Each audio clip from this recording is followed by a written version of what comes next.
tema dessa mensagem é: por onde tu andas? Gostaria que os irmãos ficassem bem atentos a essa palavra. Essa palavra mexeu comigo há uns 2 anos atrás. E quando o pastor me convidou para estar ministrando hoje, ela veio ao meu coração. O Espírito Santo trouxe ela ao meu coração. Ministrei ela numa outra igreja, não foi aqui. Eu estava esperando o momento que Deus mandasse eu ministrar ela aqui. Então, vou fazer isso hoje. Por onde tu andas? Atos capítulo 9. E diz assim a palavra de Deus. E Saulo, respirando ainda ameaças e mortes contra os discípulos do Senhor, dirigiu-se ao sumo sacerdote e pediu-lhe cartas para Damasco, para as sinagogas, a fim de que se encontrasse algum daquela seita, quer homem, quer mulheres, os conduziste preso a Jerusalém. E indo no caminho, aconteceu que, chegando perto de Damasco, subitamente se o cercou um resplendor de luz do céu. E caindo em terra, ouviu uma voz que dizia: Saulo, Saulo, por que me persegues? E ele disse: Quem és, Senhor? Disse o Senhor: Eu sou Jesus, a quem tu persegues. Duro é para ti recalcitrar contra os aguilhões.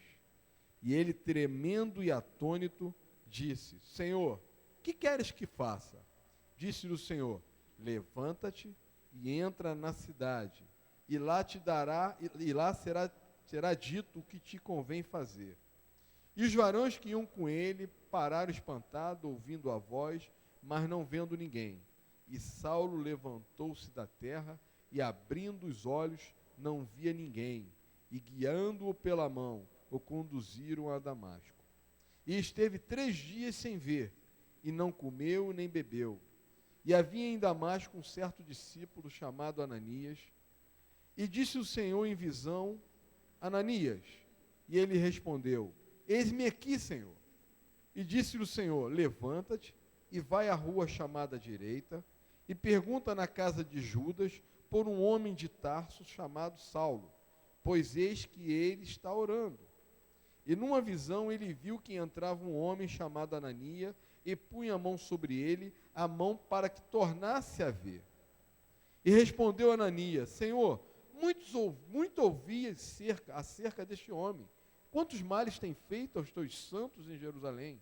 E aqui tem poder dos principais dos sacerdotes, para prender a todos os que invocam o teu nome. Disse-lhe, porém, o Senhor: Vai, porque este é para mim vaso escolhido, para levar o meu nome diante dos gentios, e dos reis, e dos filhos de Israel. E eu lhe mostrarei quanto deve padecer pelo meu nome. E Ananias foi e entrou na casa, e impondo-lhes as mãos, disse: Irmão Saulo, o Senhor Jesus, que te apareceu no caminho por onde vinha, me enviou para que tornes a ver e sejam cheios do Espírito Santo. E logo caíram dos olhos, como umas escamas, e recuperou a vista, e levantando-se, foi batizado. Espírito Santo de Deus, mais uma vez eu clamo a Ti. Preciso da Tua presença. Preciso, Senhor, que Tu fales através de mim. Porque de mim mesmo, Senhor, não tenho nada para oferecer. Mas o Teu Santo Espírito, Senhor, em mim, pode fazer e irá fazer milagres, eu creio nisso. Espírito Santo, toda honra, toda glória são Tua nesse momento. Em nome de Jesus. Amém. Indo pelo caminho. Eu, quando li esse texto aqui, eu me apeguei a esse texto, foi até num dia de uma reunião de oração de manhã, lá na outra igreja, a Suzy estava com a gente, Suzana, e o Espírito Santo começou a me mostrar essa palavra, esse tema, falando sobre a passagem de Saulo, um homem que foi criado dentro do Sinédrio, aos pés de Gamaliel. Com certeza o pai dele fazia parte do Sinédrio, assim, e diz a Escritura e alguns teólogos dizem que ele foi criado aos pés de Gamaliel. É um homem romano, da linhagem romana. E ele pega, e ele era o maior perseguidor da igreja naquela época. Ele era o cara que prendia mesmo, não tinha história com ele.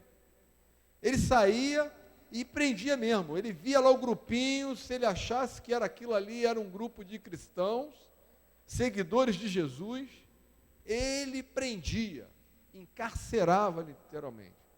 E ele pediu aos maiorais da sinagoga que desse uma carta, para que ele pudesse ir a outra cidade, a Damasco, procurar quem é que estava lá, levando a palavra, levando aquela doutrina, aqueles daquela seita. E a Bíblia diz aqui que tanto homem como mulher. E ele tinha, com essa carta, poder de invadir as casas. Ele poderia invadir as casas, não tinha história. Ele, com essa carta, abre aí, quero ver o que está acontecendo aqui dentro. Ele tinha esse poder. E ele pegou essa carta e tomou direção a Damasco. Aí começou a história de Saulo, aquele homem perseguidor dos cristãos. Ele tomou o caminho de Damasco. João 14,6 diz assim: respondeu Jesus: eu sou o caminho, a verdade e a vida. Ninguém vai ao Pai senão por mim. O que aconteceu nesse momento? Saulo, naquele momento em que ele tomou direção a Damasco, aconteceu algo sobrenatural na vida dele. Ele cruzou pelo caminho de Jesus. Ele entrou na trajetória de Jesus. Quando ele tomou aquela direção de Damasco, ele ali, algo sobrenatural aconteceu com ele. E é exatamente o que acontece com todos quando cruzam pelo caminho de Jesus. Quem aqui, quando teve um encontro com Jesus, algo sobrenatural aconteceu? Levante a mão. Aconteceu comigo. Quando você cruza com Jesus, você atravessa o caminho dele, algo sobrenatural acontece. E aconteceu com ele. Veio uma luz, resplendor, e iluminou aquele lugar. E uma voz falou: Saulo, Saulo, por que me persegues? É impossível você atravessar o caminho de Jesus sem algo sobrenatural aconteça. O problema é que o caminho que tomamos é a direção que nós estamos vivendo. Saulo andava por um caminho que ele pensava que era certo. Quantas vezes eu também andava por um caminho? As coisas que eu fazia, as decisões que eu tomava. E eu pensava que o caminho que eu andava era o caminho certo. Tinha desculpe o termo, uma mulher em cada esquina. E eu achava que isso era o certo. Era o caminho que eu tinha escolhido. E esse caminho estava na contramão do caminho de Deus. Eu posso dizer que eu era um Saulo, perseguidor de Jesus. Porque quando eu não cumpro a palavra de Deus, eu ando na contramão de Deus, eu sou um perseguidor de Deus. Eu sou um perseguidor de Jesus. Eu estava exatamente como Saulo, andando pelo meu caminho. Eu estava indo pensando que eu estava fazendo certo. E houve um momento que eu cruzei com Jesus. Quando o castelo caiu, minha esposa me pegou lá no adultério e desabou tudo aquilo que estava sendo construído, em cima de um banco de areia. E aí quando ela bateu no meu ombro, falou assim: estou indo embora, estou levando teus filhos. Aí eu caí em si. E aí eu me lembrei que eu olhei para o lado, olhei para o outro, olhei para frente, olhei para trás, não tinha ninguém. Foi aí que eu lembrei de olhar para o alto. E aí Deus estava lá. Jesus estava lá, com a mão estendida. Eu cruzei no caminho de Jesus. Há um termo que se usa lá fora, que não é bíblico, mas todo mundo fala, que quando você não vem pelo amor, vem pela dor. E eu posso falar, mais de 90% da igreja vem pela dor. Poucos vêm pelo amor. Eu tive N oportunidades para vir pelo amor. Minha família é toda evangélica. Eu tenho um tio, pastor da Batista.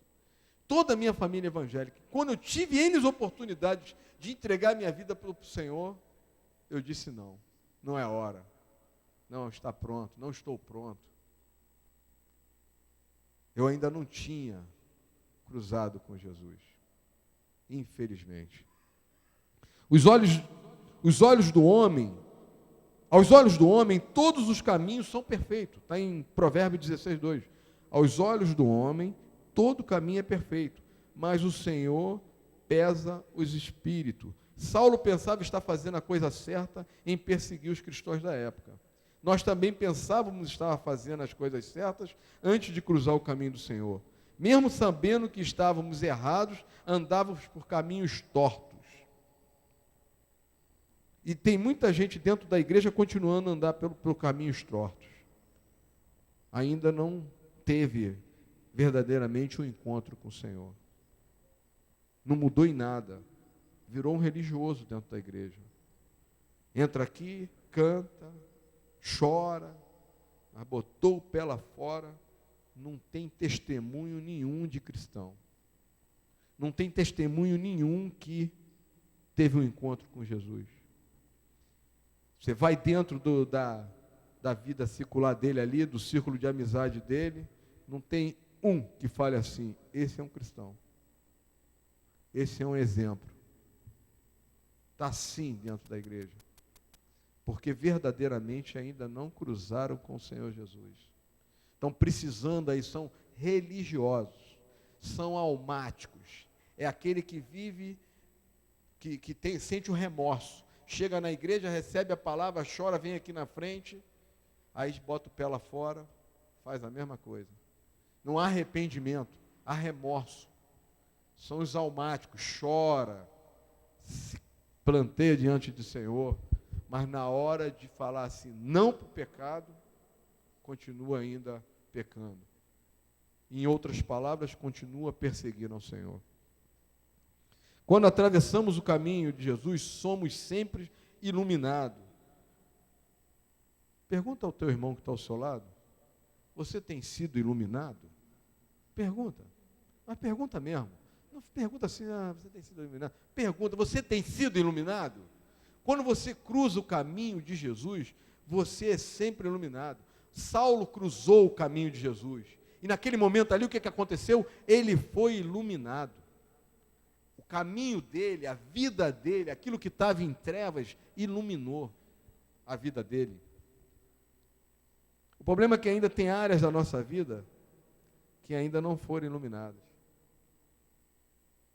Ainda estão na escuridão. Deus quer iluminar a tua vida, mas não quer iluminar só uma parte dela, não. Deus quer iluminar toda a tua vida. Não pode existir na casa de Deus um quartinho de bagunça. Já viu o quartinho de bagunça? Tu chama uma pessoa para ir fazer uma visita na tua casa, lá para jantar, aí tu vai mostrar a tua casa. Aí tu mostra a garagem, arrumadinha, mostra lá a sala, os teus quartos, o banheiro, a cozinha, mas tem um quartinho lá, aquele quartinho geralmente de bagunça, onde você entulha tudo, que você fala assim, não, aqui é um quartinho de bagunça, eu não vou abrir não, porque tem uma bagunça aqui dentro, não quero te mostrar não. Tem áreas da nossa vida, igual esse quartinho, que você não quer deixar a luz entrar. Tem áreas na tua vida que você está trancado, para que ninguém veja. Mas Deus está falando hoje para você, abra a porta deste quarto e deixa que eu arrume ele. Deixa eu entrar e arrumar esse quarto. Nós somos o templo do Espírito Santo. E a casa de Deus não pode ter um quarto bagunçado. A casa de Deus tem que estar tudo arrumadinho. Caindo em terra, versículo 4, quando atravessamos o caminho de Jesus, acabamos nos dobrando diante do seu senhorio, do seu poder, verificamos o quanto fomos arrogantes, soberbos, altivos nas nossas decisões. Paulo se dobrou diante da voz do Senhor. A pergunta é, você tem se dobrado diante de Deus? Ou você tem tentado resolver os seus problemas com as suas arrogâncias, soberbidade? Não, eu resolvo isso aqui. Não, eu não preciso ir à igreja porque eu vou resolver isso aqui. Não, eu não preciso orar porque eu vou resolver isso aqui. Soberbidade, altivez. E aí quando você vê, você está lá no fundo do poço, pedindo misericórdia de Deus. Tem pessoas assim dentro da igreja. Estão vindo para a igreja para cumprir escala. Estão vindo para a igreja para cumprir um ritual. Não, tem que ir para a igreja. Hoje é quarta, hoje é quinta. Domingo eu tenho que ir para a igreja. Vou para a igreja. Virou um ritual. E ainda prioriza. Olha, querido, eu vou falar um negócio. Chegou o meu conhecimento, eu posso falar isso de púlpito. Tem gente dentro da igreja brincando com o celular. Na hora da palavra. Eu não consigo entender isso. Eu não consigo entender isso. Na hora que o homem está ministrando, o Espírito Santo falando, você falando com outro, ou joguinho, eu não consigo entender isso. Está fora. E a palavra, ela tem que te confrontar nisso. Você não pode brincar de ser crente, porque o diabo não brinca de ser diabo. O diabo não brinca de ser diabo. Está lá o camarada. É cada vez que eu abri o jornal, na parte do classificado, e vi aquele camarada lá, como é o nome dele? Pai Bruno. Metade do classificado. Traga o teu amor em 3 dias, em 3 horas. Está ele hoje no jornal lá, preso. Preso. O diabo está lá enganando. Aí hoje, até lá no meu trabalho, o cara falou assim, o homem que quis me confrontar. Pô, César, eu falando assim, ó, tá vendo aqui, ó, quando brinca com o diabo, olha só, olha onde o cara foi parar. Porque ele é o pai da mentira. Pô, César, ele é teu irmão. Você não é crente, ele é teu irmão. Olha, ele não é meu irmão, não. Ele pode vir a ser meu irmão se ele confessar Jesus, se arrepender dos pecados dele e entregar a vida para Jesus. Aí ele se torna meu irmão. Mas ele não é meu irmão, não. Ele pode ser teu irmão, meu não. Ele é filho do diabo. E estava sendo manipulado pelo diabo. Ligava para as pessoas falando que, não, se você tem que trazer mais um dinheiro aí, porque senão o diabo vai te arrancar a tua vida. E as pessoas, com medo, levavam mais dinheiro para o cara. Ele está preso. Preso. O diabo não brinca. E tem muita gente dentro da igreja brincando de ser crente. E o diabo está ali, prontinho para dar uma rasteira. Destruir a família, destruir a vida da pessoa. Porque estão brincando com Deus. Brincando com as coisas espirituais. E nós temos que delatar isso. Nós não podemos ficar calados e vendo isso acontecer. E se o Espírito Santo está falando isso agora, é porque Ele te ama. E tem zelo pela tua vida. Ele quer que você cresça, saia dessa vida. Uma palavra de exortação para a igreja. Não sou o anjo da igreja, mas eu tenho autoridade hoje para falar sobre isso.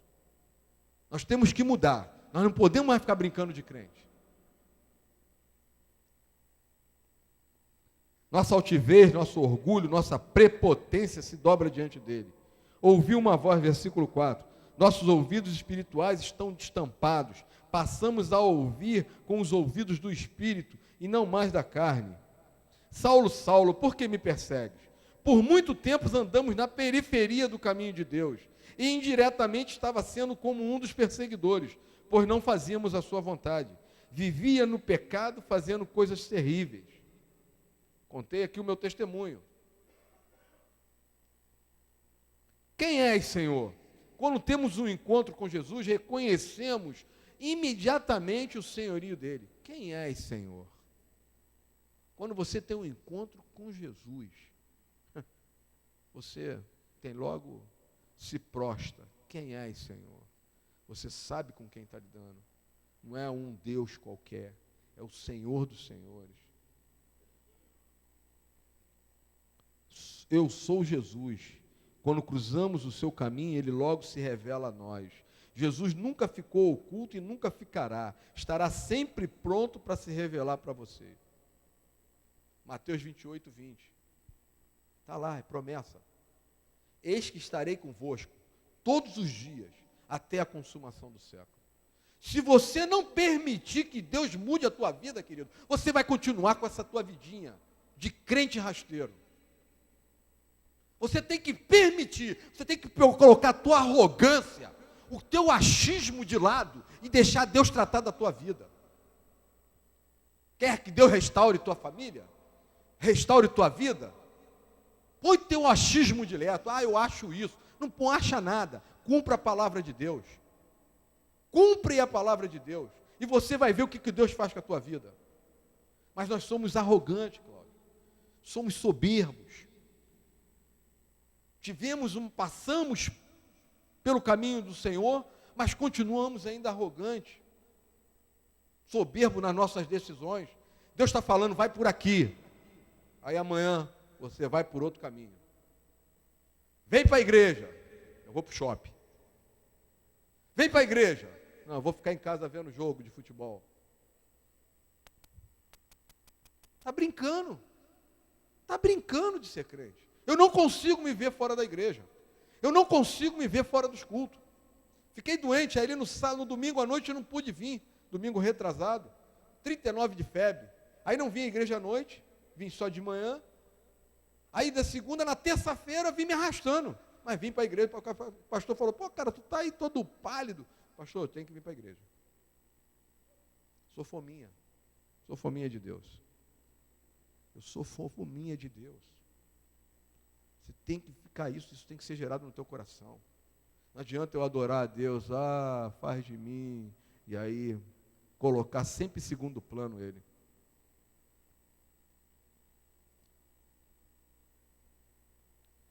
Duro recalcitrar, versículo 5. Recalcitrar é resistir. É impossível você resistir à vontade de Deus.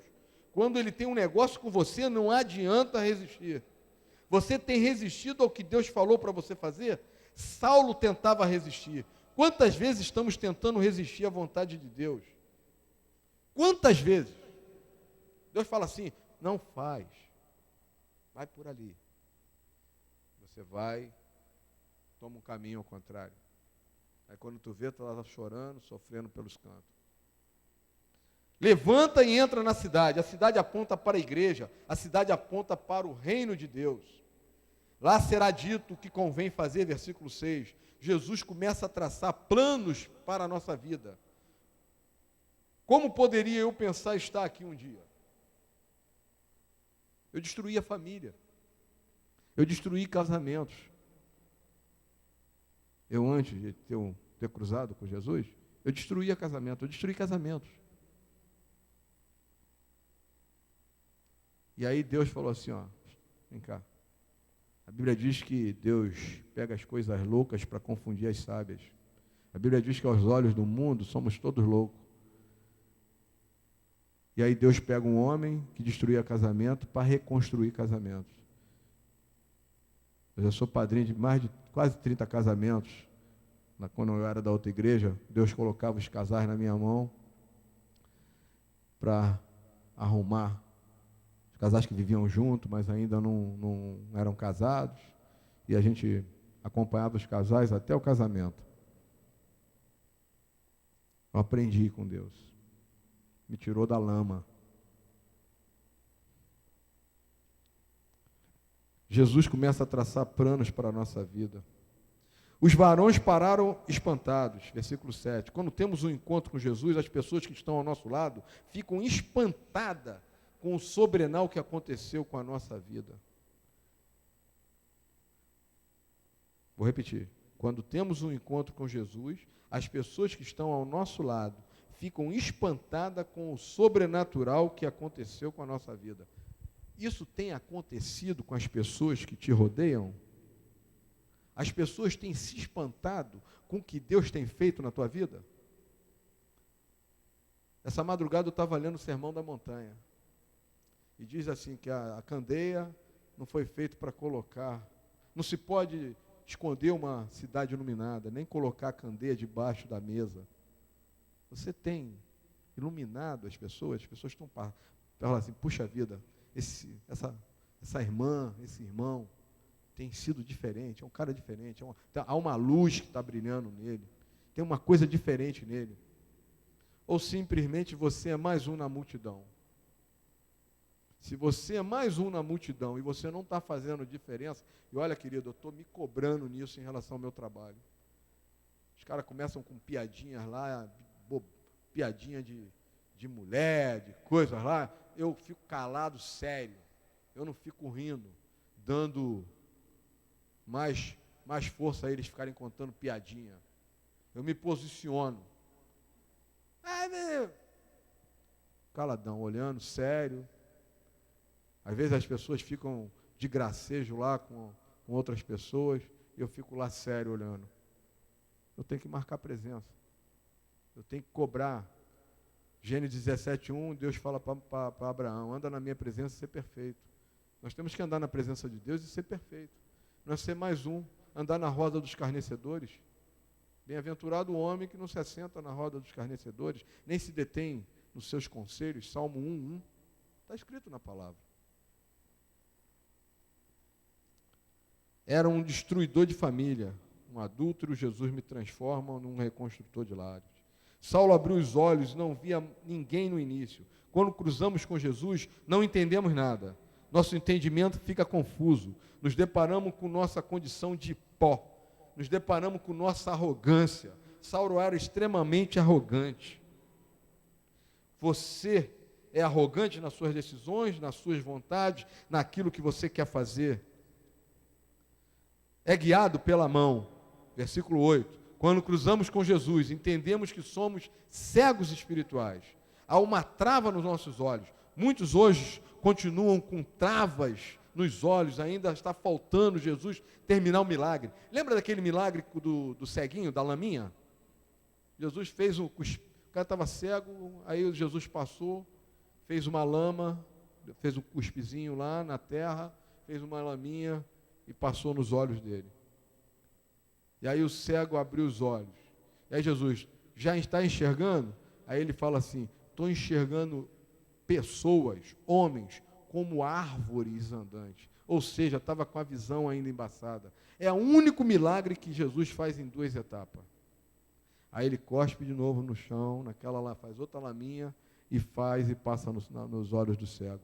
Tem muita gente dentro das igrejas ainda com a visão embaçada. Deus ainda não fez o milagre por completo. Você tem que pedir permissão a Deus para abrir teus olhos. Para Ele falar assim, para Ele te mostrar assim, qual é a tua posição no corpo. O que você tem que fazer, por que você foi chamado. Senão é mais um na multidão. E Deus tem uma obra para cada um aqui. Deus tem uma obra para cada um que está sentado aí. Mas você precisa pedir a Deus, Senhor, me mostra o que eu tenho que fazer. Quantas vezes você é convocado para fazer alguma coisa na igreja e você fala, não conta comigo. Eu não entendo isso. Deus está te chamando. O problema é que você pensa que você está trabalhando para o homem. Não vou fazer não. Eu não trabalho para o homem. Eu falei isso para o pastor Carlos uma vez. Pastor Carlos, eu não trabalho para o senhor, eu trabalho para o noivo. Eu trabalho para o noivo. Eu não sirvo a homem, eu sirvo ao Senhor Jesus. Estou aqui para somar no seu ministério, mas eu não olho para o homem, eu não sirvo ao homem. Então o que vem na minha mão, mesmo que for só para varrer o chão ali, eu tento fazer o melhor. Porque eu sirvo ao noivo, eu não sirvo ao homem. E quando você entende isso, você passa a não mais ficar filtrando, não, isso eu não vou fazer, não, isso não é para mim. É para você sim, tudo é para você. Tudo é para que o reino do Senhor cresça.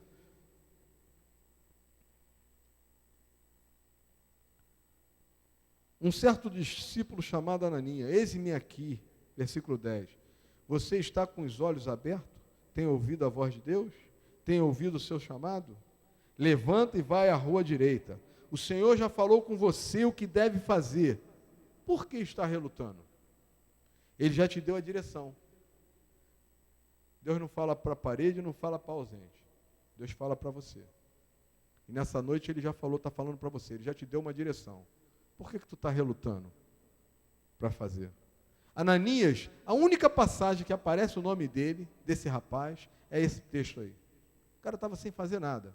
Daqui a pouco ele em sonho recebe a voz de Deus e fala assim: Ananias, vai lá na rua direita, tem um homem lá de Tarso, chamado Saulo, vai lá e ore por ele.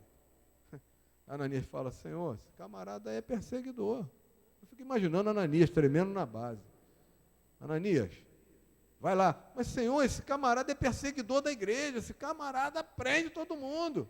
Ananias, vai lá, porque esse é vaso escolhido meu. Sabe o que Deus está falando para você hoje? Você é vaso escolhido dele. Você é vaso escolhido do Senhor. Não pense que você está aqui à toa. Se essa palavra não está alcançando o teu coração, querido, sinto muito, mas eu estou falando para você pela voz do Espírito. Você é vaso escolhido. Você é vaso escolhido do Senhor. Versículo 11. Pois ele está orando. Quando atravessamos o caminho do Senhor, passamos a ter uma grande necessidade de orar. A oração é uma questão de sobrevivência no reino de Deus. Passei anos da minha vida sem fazer isso. E minha vida tem mudado depois que eu tomei essa posição. Eu passei a orar. E quando você ora, você começa a escutar a voz de Deus. Você começa a lembrar das palavras de Deus. Agora, se você vive uma vida, sai daqui, pega a Bíblia só para vir para a igreja, não vai acontecer nada. Pelo contrário. Pelo contrário. A oração é o alimento para o nosso espírito. O crente que ora recebe resposta. O crente que não ora bate com a cara na porta. O crente que não ora anda dando cabeçada por aí. Estou errado? Quando você não ora, fica dando cabeçada por aí. Você fica enfadado do culto, fica olhando para o relógio, querendo saber que hora que vai acabar o culto. Quando você está fora da presença de Deus, do culto, do corpo de Cristo, você está doido para ir embora. O Espírito Santo está falando aqui, está falando contigo, e você está se preocupando com o que vai fazer, com o que vai acontecer, o que não vai acontecer. É frio. É frio. Não tenha medo do que Jesus mandou você fazer, não importa a atual circunstância, faça. Não importa o perigo que você vai correr ou que vão falar. Querido, se eu tiver que tomar uns torpedos pela frente, mas quando tem alguma coisa para fazer, eu faço. Às vezes o pastor depois pega pesado comigo, mas eu faço. Posso até errar, mas graças a Deus, esses últimos tempos eu tenho errado pouco. Graças a Deus. O importante é fazer a sua vontade, se é que ele te mandou fazer mesmo. Vai que esse homem para mim é um vaso escolhido. Deus te trouxe aqui esta noite para falar para você que você é um vaso escolhido. E não adianta se esconder dele. Ele te escolheu. Não relute com ele. Vá. Você é um instrumento propagador de sua palavra. Eu lhe mostrarei o quanto lhe deve padecer pelo meu nome. Versículo 16. Os chamados são para os corajosos. Tu é corajoso? Então vai. Tu é corajoso? Vai. De repente você chegou aqui hoje falando assim, poxa, deixa eu dar uma palavrazinha light, rapidinho. Mas eu vou falar para você, querido, eu estou fazendo aquilo que o Espírito Santo falou para mim. Eu não tenho nenhum medo, nenhum temor daquilo que eu estou fazendo, porque eu estou usando a palavra para corrigir. A Bíblia diz, eu açoito a quem amo. Sabia disso? A palavra diz isso, que Deus açoita quem ama. Então, nós temos que ser corrigíveis. Se de repente a vara está pesando em você, se isso está mexendo com o teu eu, com o teu, não é bem assim, é para você mesmo. É para você mesmo. Você vai sair daqui hoje falando assim, caramba, aquele diácono lá pegou pesado comigo. Vai orar. Vai orar para Deus. Não se acovarde diante da obra que Deus tem para você. Irmão Saulo, o Senhor Jesus te apareceu no caminho por onde vinha. Deus usa e usará pessoas para te ajudar a andar no caminho de Deus. Deus usou o pastor dessa igreja para que hoje eu estivesse aqui. Eu estava desviado lá na outra igreja. Era superintendente de todos os grupos de vida lá na outra igreja. Praticamente a igreja na minha mão. Mas estava desviado dentro da igreja. E o pastor Carlos falou, ó, sai, mas não morra. Eu estou aqui já vai fazer 5 anos. E Deus usou esse homem para me restaurar o meu ministério. Jesus me enviou para que tornes a ver. Querido, hoje eu estou aqui com um instrumento para ajudar você a ver. Você que estava perdendo a visão, você que estava parando na sua obra, Ele hoje quer que você se mova e encha do Espírito Santo. E logo caiu as escamas e recuperou a visão. Hoje Deus está abrindo os seus olhos e recuperando a sua visão. Levantando-se, foi batizado. Amém? Vamos ficar de pé?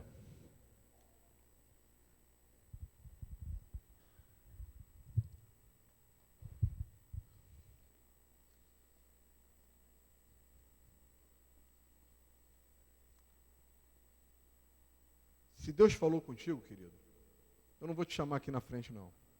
Hoje não vai ter apelo para você vir aqui na frente, não. Eu gostaria só que você fechasse os teus olhos.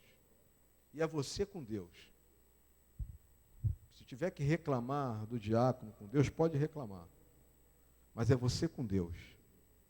Se Deus falou contigo essa noite, é momento de tomar decisão na tua vida.